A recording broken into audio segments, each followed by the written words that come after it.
Eto naman, good news. Asahan na po ang mas pinalawag pa na pagpapatupad ng Benting Bigas. Meron na program sa pagpasok ng 2026.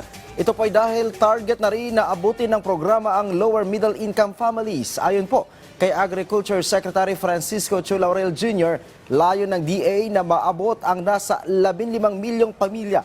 Katuwang ang local government units. Kada linggo ay mailalabas silang schedule para sa pagbebenta ng Benting Bigas sa lower middle income families. 8 lugar ang unahin sa provincial-wide rollout mula Enero hanggang Pebrero. Sa ngayon ay available na ang BBM Rice sa 82 probinsya. Next year nga, ang target natin is 15 million households, no? So, more than, I think, almost 2 million na tayo ngayon, eh.